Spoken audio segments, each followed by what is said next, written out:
The Seventh Tower by Garth Nix. Book 1, The Fall. Chapter 6. The crystal wood was another of the ancient artifacts of the castle. It was made up of 49 trees of clear crystal, each 10 stretches tall and with many branches. The trees stood at the center of a huge hall, surrounded by tiered benches for the audience. The magic and marvel of the crystal wood lay in the fact that every branch of every tree could produce a single clear note when it was correctly struck with a beam of light. The duration and intensity of the note depended on the color of the light beam and how long it touched the branch. The wood was played from a central stone, as tall as a man, with a silver spike set in it that held the scroll. Tao climbed the stone in a state of eerie calm. He was the first to perform that day, and there wasn't much of an audience. He saw a scattering of chosen from all orders, save the Violet, who were presumably too important to waste time listening and watching an unproven boy from the Orange. Tal tried not to look at them as he fastened his scroll to the spike and let it roll down. Fortunately, Ebbet scribed with a clear, large hand, and the symbols were easy to follow. It didn't look too hard a piece to perform. Tal looked across to where the judges sat. They were 3, and they would lead the audience reaction. In theory, everyone was allowed to show the light they wanted, whether it was the red ray of disapproval, the violet ray of attainment, or the dreaded white ray of disgust. In practice, they would follow the judges, who sat on their own high bench, with clear space to either side, obviously separate from the crowd. Tal noted that something was going on at the judges' bench. One judge, a woman of the green, was smiling and stepping down, making way for someone else. But Tal noted that despite her smile, her spirit shadow was between her and her replacement, as if there was some danger there. Tal started to look away, to study the scroll once more, when something about the replacement judge caught his eye. His head whipped back, and a terrible feeling surged up in his chest. The replacement judge was Shadow Master Sushin. Sushin sat and looked across at Tal. Their eyes met, and Tal finally realized that what he saw in the older man's eyes was not merely a look of superiority. It was a look of hatred. Sushin really hated him. But Tal didn't know why. He hadn't done anything. Shaking, he looked away. He had to concentrate on the achievement of music.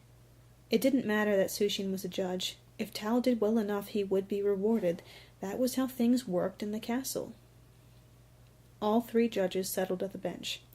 They looked at one another, then raised their sunstones to send beams of light rippling at random through the wood. Light met crystal, and the music shimmered out through the hall. The audience settled, and Tal took a deep breath. The judges' light beams rippled across again, and then withdrew. Tal raised his own sunstone and said in a voice that was not quite a shout, "I am Tal Grail Rerum. I will perform a composition of my great-uncle Ebbet Nun Tarl, never before seen or heard. It is called March of the Muldrine on Drashamore Hood." As he finished speaking, Tal directed a beam of red light at the outermost branches of the central tree. Maintaining this, he cast out other beams to other trees and branches. Music came from the crystal, and light refracted into the air. Both music and light drew a picture. Bold warriors armed themselves on one side of the wood, while the dark creature heaved itself out of the primordial bog on the other. Slowly, the 2 parts of the light and music moved together, building up and up. The warriors circled the monster made sudden dashes at them. Then, in a crash of light and music that made the audience jump, battle was joined. Colors flashed everywhere as the music leaped and fought, louder and louder, rising to a crescendo. Then, silence. All color lost. 4, 5 seconds passed as the audience held their breath. Who had won? Suddenly, there was a tiny flash of red, the beginning of a tune, then more red, as the surviving warriors gathered, and their song grew louder. Then the joyous sound of triumph. The monster was vanquished. The warriors could return to their homes. They began to march, and a column of light swept through the wood, right to the ends of the branches, and then leaped off seemingly into the audience on a final, long, sustained note. Tal dropped his sunstone back into his shirt and bowed. He felt exhausted, but proud. He had made no mistakes. He had performed better than he had ever had before, and much better than the artist in most of the ordinary achievements of music he had seen. Surely he had won his sunstone. Then the first yellow ray of failed ambition hit his face. He looked up and saw that it came from Shadowmaster Sushin. The other judges were looking at him, and Tal saw the beginnings of a violet ray of attainment fade. Then they, too, were directing the same light at him, the ray that was shown for those who tried too hard, who failed to achieve their object. It was not a bad result as such, for it merely meant that he had tackled something too difficult. He would not be punished, or be given deluminance, but he would gain no awards, unless the audience refused to follow the judges. Tal looked up, hoping his anxiety would not show.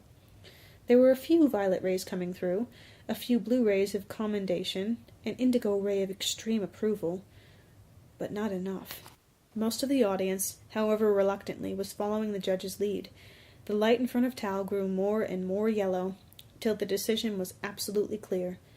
Failed ambition it was. Tal bowed and held up his sunstone, flashing the orange of his order to show his understanding and acceptance. He climbed down the stone and walked out of the crystal wood alone except for his thoughts.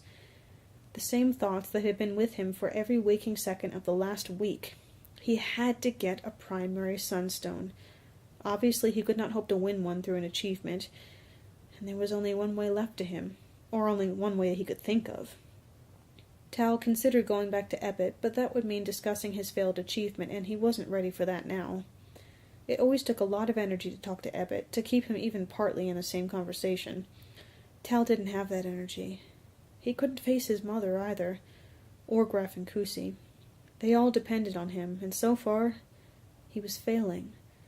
No, he would go on to his next plan immediately. He would go to the highest level of the Violet and seek an audience with the Empress.